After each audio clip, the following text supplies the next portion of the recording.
Hello and welcome to the Flourishing Center podcast. I'm Emiliya, your host and founder of the Flourishing Center. We are training the change agents of the world and equipping them with research-based tools for healthy, happy, and successful living. And we're so grateful that you're here. This is your Flourishing Friday, where every Friday we bring you a positive psychology-based life hack that will help you to thrive. We look at real-life application of positive psychology while giving you different strategies, tips, and steps to put the science into practice. Thanks for listening, and let's dive in.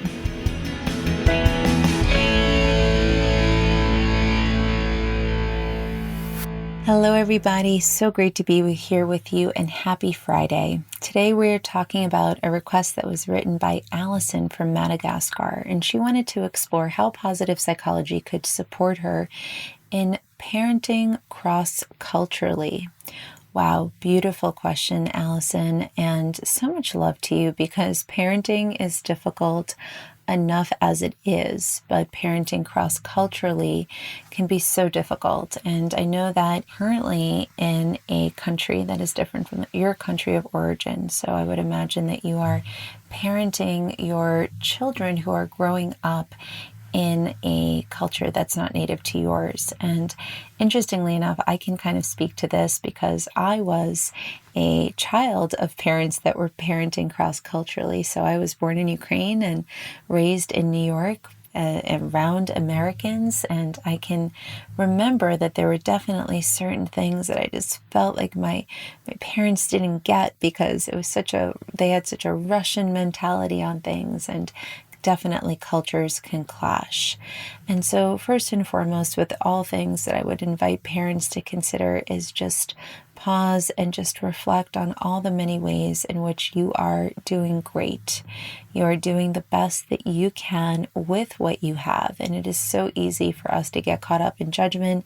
It is so easy for us to get caught up in criticism. And so I really hope that you can give yourself just a moment to acknowledge yourself for all that you have done and just pause for a moment and just say, this is hard, this is difficult, but clearly you are wanting so much to be the parent that you want to be, and you want to support your children.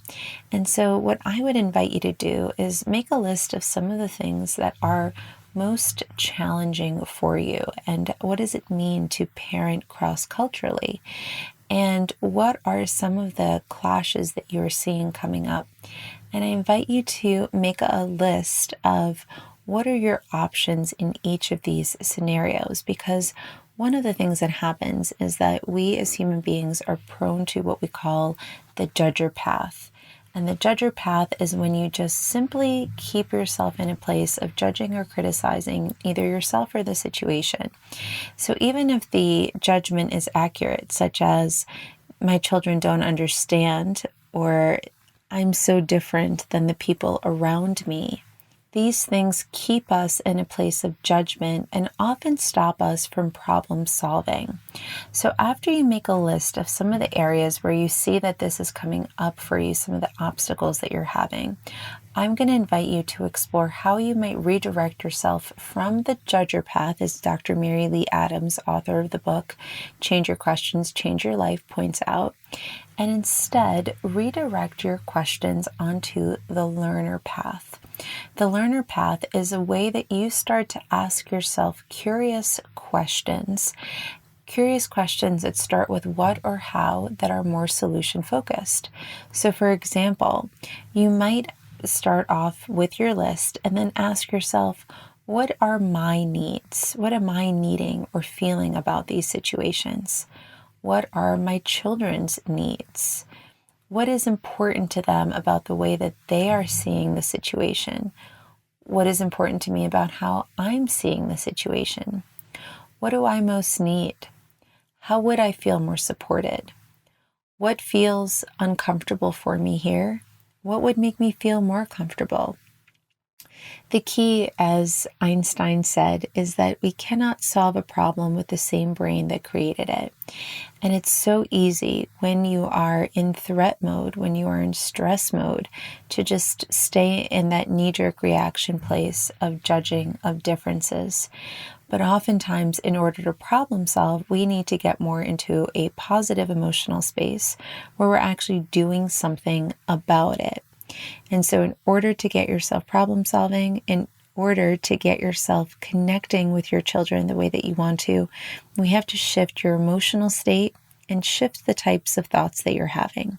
And so one of the best ways to do that is this learner path, as I mentioned. So to recap, it's important to give yourself some love and some tenderness that this is really, really difficult and that you're doing the best you can. And recognize that your brain, if left to its own devices, will stay in this place of judging and criticizing, comparing yourself to others, and negatively evaluating the situation. In order to shift you out of it, I'm going to invite you to first let your thoughts get out of your mind and put them down on paper so you could actually work with them. What are the scenarios that are most challenging that trigger you into a place of judging yourself or others? And then invite yourself to ask yourself curious, solution-focused questions that will help you feel more empowered, because as we tend to ask those questions, we tend to come up with answers. And that's what we want you to be able to stay focused on doing. Problem solving rather than problem overwhelm. And as always, write back to us. Let us know how it went if you've tried this exercise. If you or someone else that's listening in that has had a similar type of challenge and tried this tactic on, let us know how it goes. We love hearing from you. And if there's an area of your life that you would like some support in, visit us at www.theflourishingcenter.com/podcast and let us know how we can be of service to you. Until then, thank you so much for listening. I hope you've had a great week and are looking forward to a wonderful weekend. And as always, please check us out on iTunes, subscribe to this podcast so you can get our newest content. We bookend your week with Motivational Mondays and Flourishing Fridays with a yummy nugget in the middle that we call our Wisdom Wednesdays that circulate between our practitioner profiles, our real-time resilience, our Science Says reviews, or our Coach's Corner. Thank you so much for tuning in to the Flourishing Center podcast, and we can't wait to connect with you soon. This episode is brought to you by the 5i Change Agent Quiz. Our research shows that there are 5 personality types for people that love to help others. Take this short 20-item test to find out which type you are and download your free roadmap to learn about the obstacles your change agent type faces and how to overcome them. Learn more at theflourishingcenter.com/change agent. Thanks for listening. I hope you've enjoyed this podcast. I want to encourage you to tell us, what would you love to hear more about? Is there an area of positive psychology you would love to get some more information on in terms of the research?